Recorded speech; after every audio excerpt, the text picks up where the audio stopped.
Hello everyone!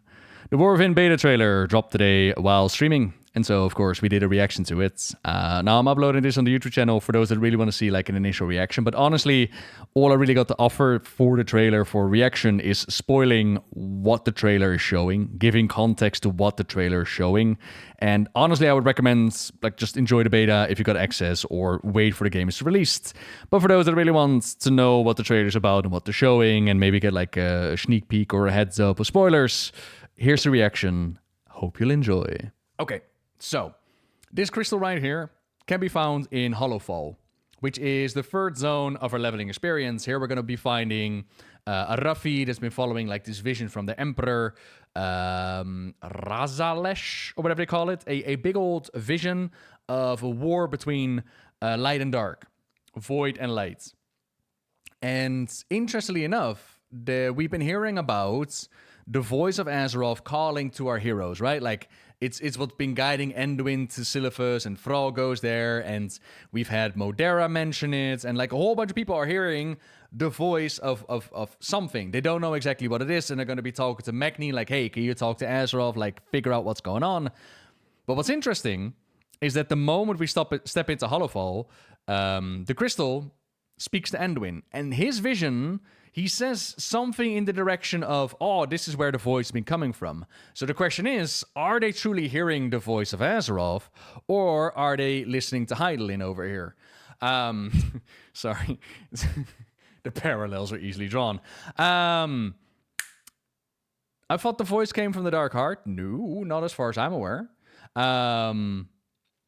But in the case of Illyria, she too has been hearing the voice, but her voice has been darker. So in an earlier trailer, she was like, yeah, everybody's hearing the songs and nice voices, but me, I'm hearing darkness and the void. So there's two calling them. And then this is, of course, very much connected to like the spirit of Azeroth inside. Didn't they show an orb? Yeah. So this orb right here, this mass, this whispers like Anduin. But then, like I said, Anduin connects it to this crystal in Hollowfall.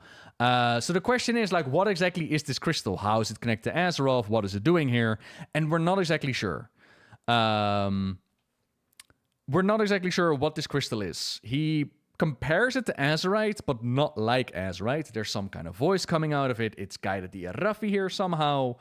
And it's darkening. And so from BlizzCon presentation, people are like, oh, that's the tip of Sargeras' sword, ain't it? But it's not. And we know this because they said so at BlizzCon. But we also know this because the crystal was there when the Raffi arrived 15 years ago-ish. So before Sargeras stabbed the world, as well as Sargeras stabbing the world did have effect on the crystal as it started to darken, according to the Raffi. So when he stabbed the world, something happened to the crystal. This is all under the earth, yes.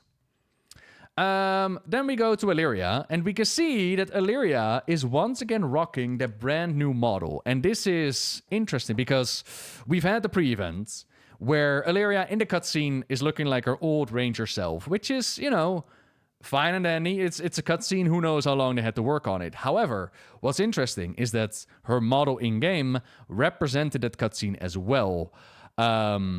So it's not just because they had to work on the cutscene, it's also because that model is the way that it looks. Then we got her short story, and anything else that has promo art in which she looks like this. And the question is, did that original questline / model just use an old model and there's nothing special to it, it's just they never bothered to replace it? Or is something gonna happen to Illyria which puts her in her goth phase? Like, did Khadgar give her the quest? Did she go to the barbershop and now she changed her look? Or is something magical happening to her in the hunt for Xal'atath? And I'm hoping that something magical is happening to her in the hunt for Xal'atath, because that is way more interesting than, oh yeah, it's just a new model. Similar to what they did with Khadgar back in the day. Khadgar used to look like an old man, and all of a sudden he got a shave, and it's like, did something happen to him? And they were like, nah, this is just how we want him to look now. It's like, oh, okay. So she again has like, sorry, I'll put on a little bit of volume. Here we're looking at Ashkahet, where the queen is talking to her people very much like StarCraft 2-ish, right? Like where they have, they got like projectors going on. more Ashkahet stuff. And we know from the BlizzCon presentation that the Nerubians are gathering the blood of the old gods for some nefarious foul purpose. And their queenie has been allowing people in her court to upgrade. And here we see like Xal'atath's eyes behind the queen, and is indicating like she is manipulating the queen, she's whispering the queen. But it's not like the queen is under her control or something, it's just that the queen likes the good stuff that she's saying, and she follows Xal'atath's lead, which allows the Nerubians to go into their next stage of upgrading. For those completely unaware, the Nerubians started off as Akir, and under the influence of the old god Yaxaran, they evolved into Nerubians. And kind of like Eevee from Pokemon, who gets like different stones and becomes different beings, Akir and Yaxaran become Nerubians. Akir and Kafun become Siliphids. Karaji. And Akir, under the influence of Yasharash, become Demented. Silphid, I think. Oh man, I hate it when I think Silphid first, and then they become Karaji as the next step. But to double check. Regardless, Akir, under the influence of the old gods, evolve. And here, once again, we see them have a next step in their evolution, presumably thanks to that blood of the old gods, right? And of course, Xal'atath's influence. This shot right here is one of the dungeons, one of the first ones, the Rookery, where we can see our heroes face off against the darkness that has taken over the Rookery. Here we have the Hollowfall dungeon, where we're fighting under the light of, what is it called, Belameth? The crystal has a name. I do not remember the name, but it has a name. Here we see, I think this is one of the raid fights, but please, oh, maybe a dungeon fight. And those are the upgraded Nerubians that you could see slice and dice right there. More Nerubian power on display. Beladar, thank you very much. More old god-esque kind of creatures. This takes us back into the Rookery dungeon, where we can see that even the Irven are throwing out some delicious void power.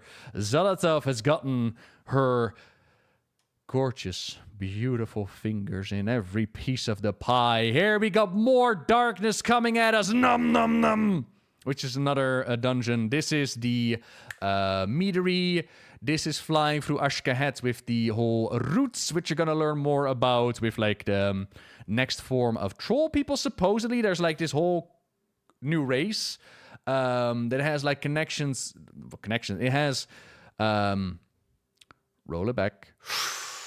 They look like vampires, is what I would describe them. And they have a deep connection to druidic powers, and they're doing something for the roots. And there's this book that we found in Dragonflight, which has the idea that Eonar left guardians behind, or Freya left guardians behind, that they are the guardians. But they've still been very secretive. No, they're not the Sen Lane. They have a name. For the life of me, the name is not coming to me right now. This is the end boss of the Rookery. This is Hollowfall. This looks like Hollowfall. This looks like following Mechni. Haronir, thank you, that's the name. Here they show off like the warrior high mountain Fane thingy, as well as the orc being very upset at the ground right now. That is not an orc you want to mess with. Yeah, grrr. This is Candle Bossy. You run into that. Like, there's the kobolds that are part of the expansion. Of course, kobold, take candle.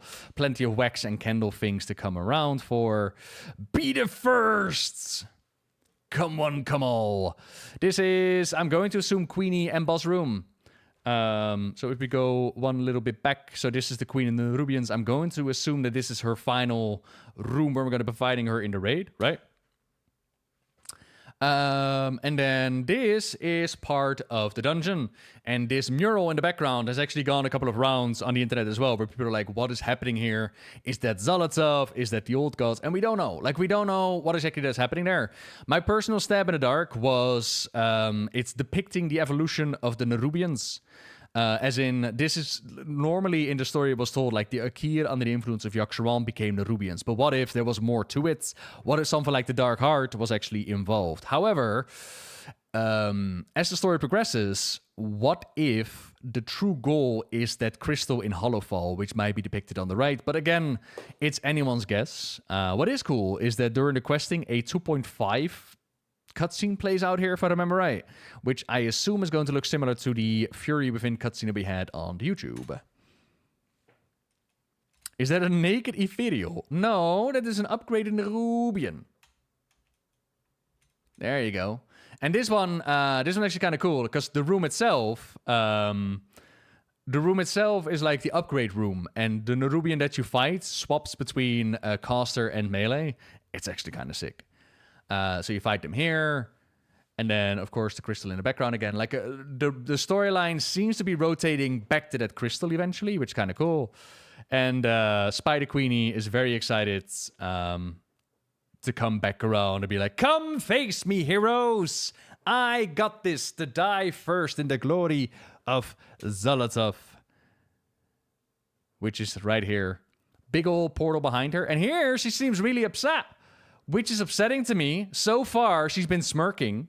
So far, she's been in charge. But now look at her. She is mad. She is angry. I wonder who upset her. Was it you? I bet it was you.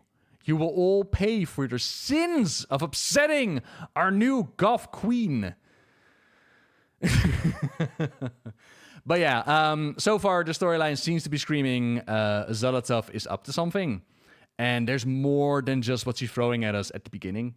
I've had people ask me, like, what do I think about the War Within story so far? I'm quite excited about it. It gives me vibes of Dragonflight, but with a couple of Legion blow-your-mind moments. And also plenty of things that are worth not to be spoiled about. Yeah, I'm wondering if this is when Illyria shoots, like, her arrow at her, but I don't know. Here we go. Yay, logo time. They sure want us to pay $90, don't they? Come try it out now. Don't wait until the official release. You can now come play our game. Be the first to test it and pay us while testing it. And I would love to run dungeons. Hell yeah. There's WoW news. All right, let me wrap this up as well. Thank you very much for watching, everybody on the YouTubes. See you soon.